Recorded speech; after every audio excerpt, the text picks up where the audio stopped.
If you have a good story, you have to tell it in any way that you can. Many famous people that I know turn to writing when they have to share their story to a wider audience, be it a book or a blog. Nowadays, you can do many things online to express yourself through writing. You can create blogs, websites, comment on articles, videos, forums, etc. And to do all of these, you need not only some basic English writing skills, but also you need to know how to make sentences in a cohesive way so that anyone who reads it can understand what you're trying to convey. So, writing in English properly is an important skill to acquire if you truly want to experience everything that the internet has to offer, and also to improve wherever writing is involved in your personal life, like exams or writing emails or even your personal journals. But first and foremost, the most important skill that you need to acquire even before putting your pen to paper is being able to express your thoughts properly in words and sentences. That's the only way to make your pen move seamlessly as your thoughts flow from your head. Seamlessly here means smoothly and continuously with no gaps and spaces. I'm Anusuya and welcome, dear people, to this lesson on how to express yourself through writing.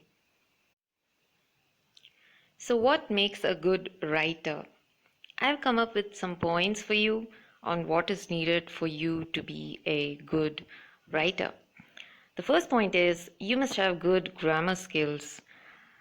By that, I don't mean you should memorize every grammar lesson that you can find, but what I mean is if you're able to think of sentence and convey the same in your writing with the same meaning, then you are a good writer.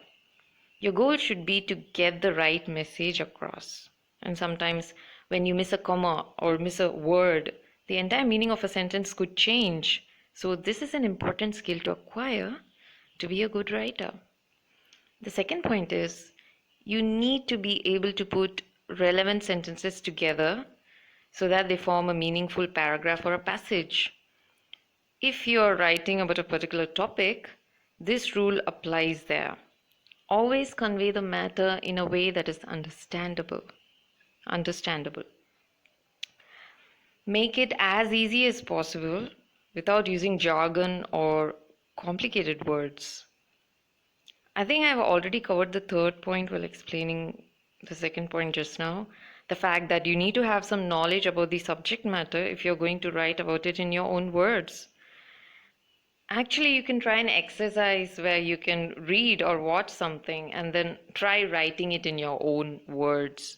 For example, if you witnessed an incident today, like you saw a cool bird or an insect or a flower, anything, you can take a picture and write about it and share it somewhere online. Or you can write about your views on a news article to the editor of your favorite newspaper. There are a ton of ways how you can share your knowledge and improve your writing. So to be a good writer, know the subject matter to a certain level. The final point is to keep in mind who you are writing for. The person or the group of people who will be reading your writing. If you're writing for yourself, like your journal or diary, then it doesn't matter how you write it. But when you're writing for a particular group of people and it's a formal setting, then make sure you don't sound really casual, like how you would write to a friend. Make sure you do your homework by editing and proofreading your work before publishing your writing. But if you ask me in one sentence, I would say as long as you're able to get your thoughts down on the paper in proper sentences, and as long as the other person is able to understand it without having to decipher it like cracking a code, then you are already doing a fairly good job at writing. Decipher here means they are trying to interpret or decode what you've written. And some people never tell you this, but when you're writing on a paper, do mind your handwriting.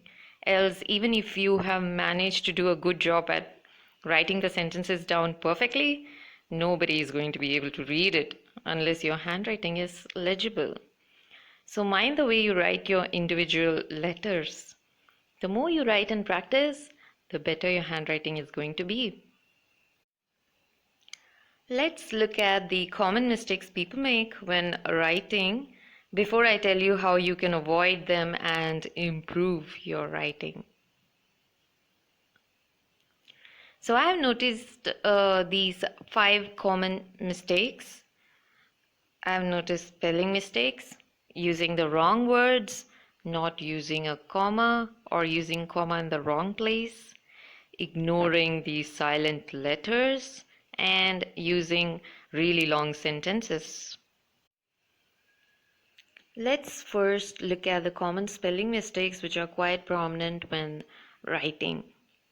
Oftentimes, I have seen people get confused with the words that have multiple M's, multiple R's, multiple C's, and any word that has the same letter occurring in succession.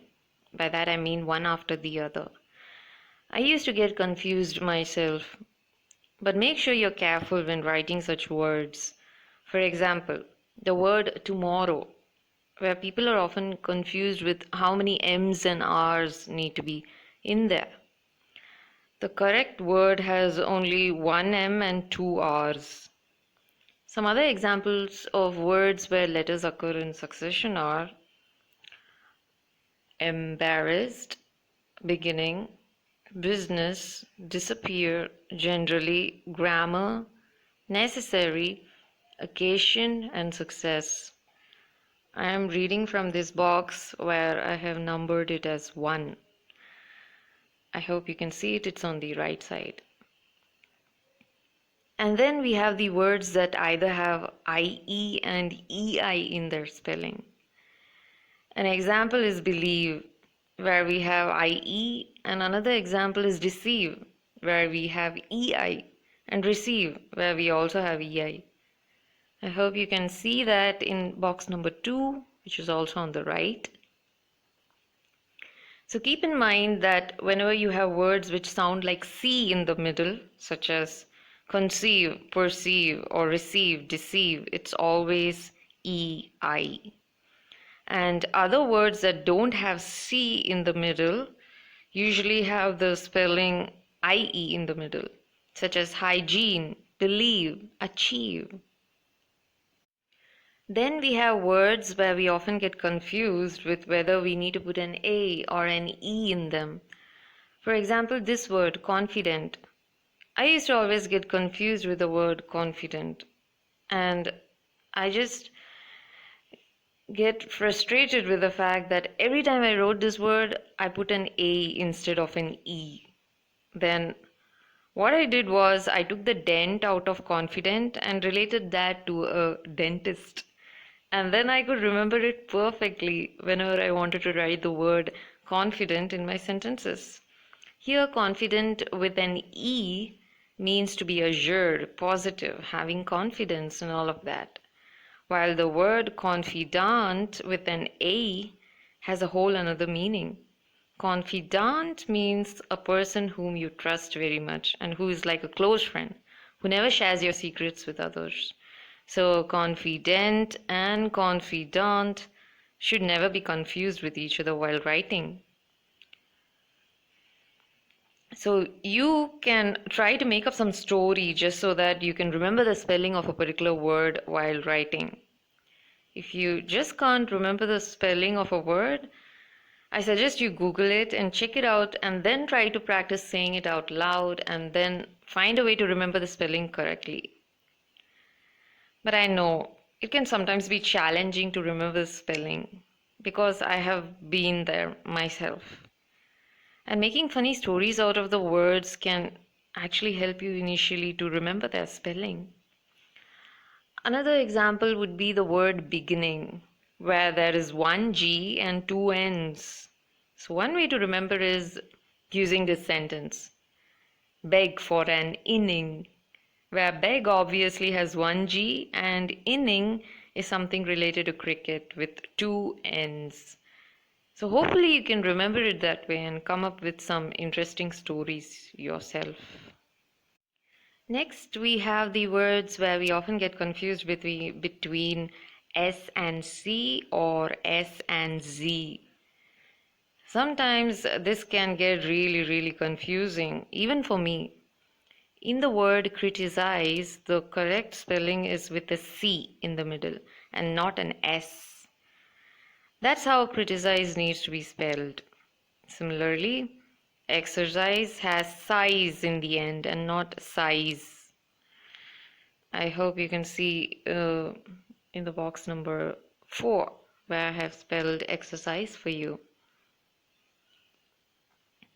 Some exceptions are the words fantasize, realize, sanitize, optimize, agonize, where either S or Z can be used to spell it.